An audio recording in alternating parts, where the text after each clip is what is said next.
Eu quero, nesse momento, convidar o ouvinte a abrir a Bíblia em 2 Coríntios 4, verso 4, nos quais o Deus desse século cegou o entendimento dos incrédulos para que lhes não resplandeça a luz do Evangelho da glória de Deus, que é a imagem de Deus. Amigo ouvinte, de modo geral, o Espiritismo, em todas as suas manifestações, não crê e nem admite a existência de Satanás. O liberalismo teológico também exclui o demônio dos seus postulados teológicos. Uma ala da Igreja Romana não admite o diabo. Houve um líder, na sua palavra de autoridade sobre a Igreja, afirmou e reafirmou a existência e a obra negra e nefasta do demônio. Pelo menos um salvou a pátria. Confessou que, de fato, o diabo tem feito grandes estragos, pois a missão principal de Satanás é matar, roubar e destruir. A Bíblia coloca Satã como pessoa inteligente e até superinteligente, criatura de Deus, mais decaída por sua rebelião, e age incessantemente opondo-se a Deus e procura destruir as obras do Todo-Poderoso Deus. E a obra principal que Satanás quer destruir é o homem. O Senhor Jesus o conheceu e reconheceu, e combateu e venceu-o completamente. A palavra de Deus não perde em tempo de provar a existência de Satanás, subentende sua realidade e o fulmina com o poder dos céus. A Bíblia reconheceu o demônio sob vários nomes. Não estou aqui para dar uma aula de demonologia, mas eu só quero mostrar alguns nomes dados a Satanás. Maligno, João 17,15, diabo, Mateus 4,1, Satanás, Marcos 1,13, serpente, 2 Coríntios 11,3, príncipe da potestade do ar, disse Paulo, Efésios 2, e outras passagens correlatas. Ele é chamado de Beuzebu, é chamado de Deus desse século, no texto em pauta. Apocalipse 20, verso 2, ele é chamado de dragão. Ele recebe outras designações. Apocalipse 6,15, também ele é apresentado ali com uma designação. Sabemos em 2 Pedro 2,4, que o Senhor declara que Satã pecou contra o céu, e por isso foi de lá expulso da presença de Deus. Uma vez ele já foi expulso. Em 1 João 3,8, declara: aquele que pratica o pecado procede do diabo, porque o diabo vive pecando desde o princípio. Para isto se manifestou o Filho de Deus, para destruir as obras do diabo. Se nós estudarmos minuciosamente Gênesis 3, reconheceremos como a obra do diabo se voltou contra o homem, que é a coroa da criação de Deus. Hoje, os objetivos da luta de Satã vão mais na direção dos redimidos do Senhor, com a finalidade exatamente de desmoralizar a obra de Cristo na cruz do Calvário.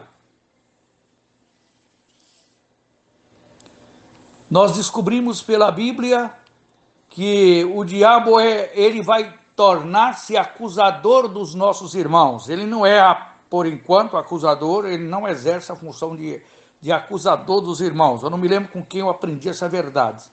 Aliás, com o irmão Olívio Pinto Júnior, lembrei.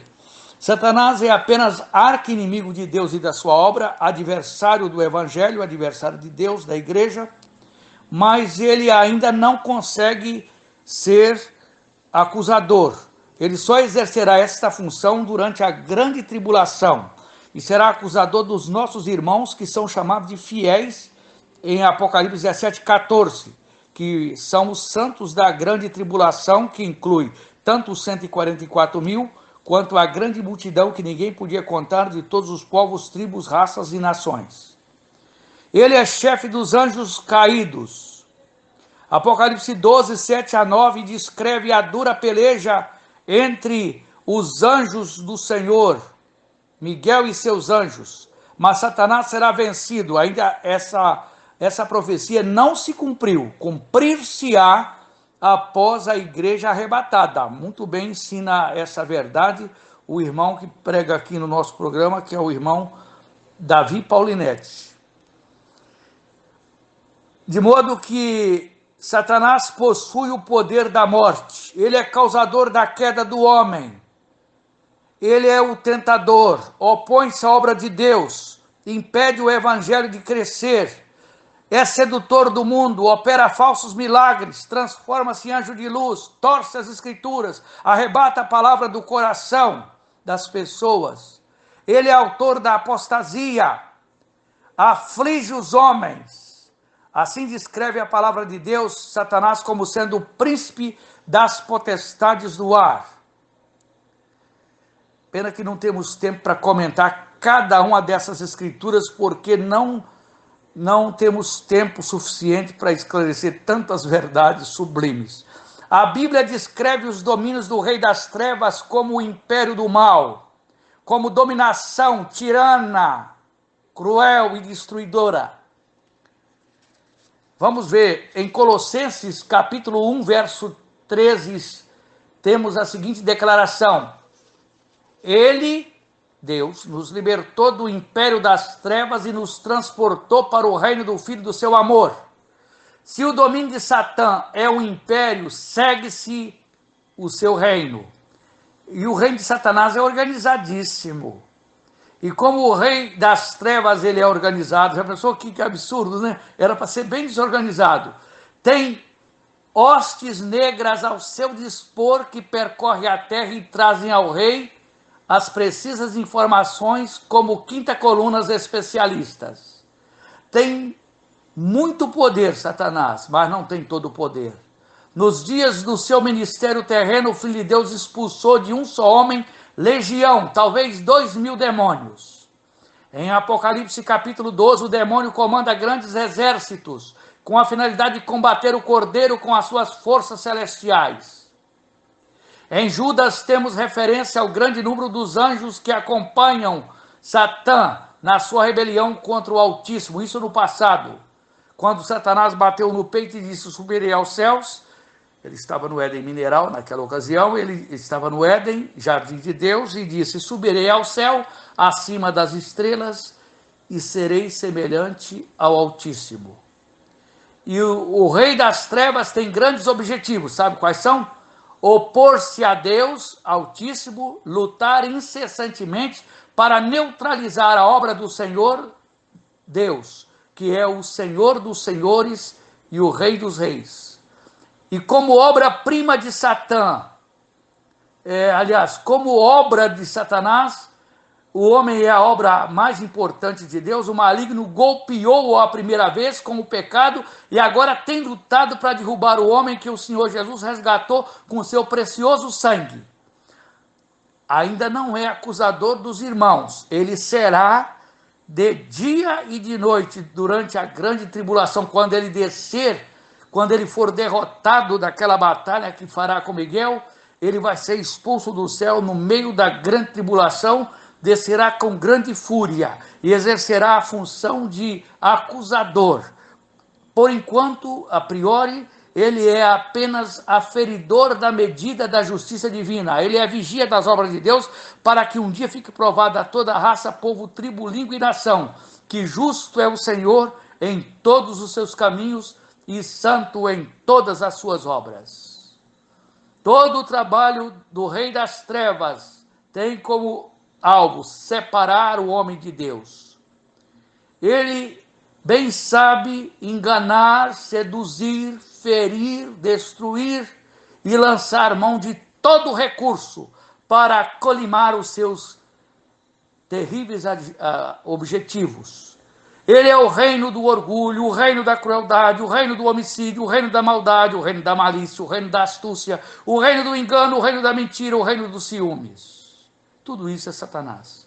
O grande usurpador, segue-se que o seu reino é da usurpação. Em Hebreus 2,14 declara que Satã tinha em suas mãos o poder da morte. Em 1 Pedro 3, 19-20, temos uma estranha escritura. Vamos então ver o que está escrito lá. No qual também foi e pregou aos espíritos em prisão, os quais noutro tempo foram desobedientes, quando a longanimidade de Deus aguardava nos dias de Noé, enquanto se preparava a arca, na qual poucos, a saber, 8 almas, foram salvas através das águas. Muitas pessoas, muitos teólogos têm dificuldade em entender esse texto bíblico porque partem de um pressuposto errado.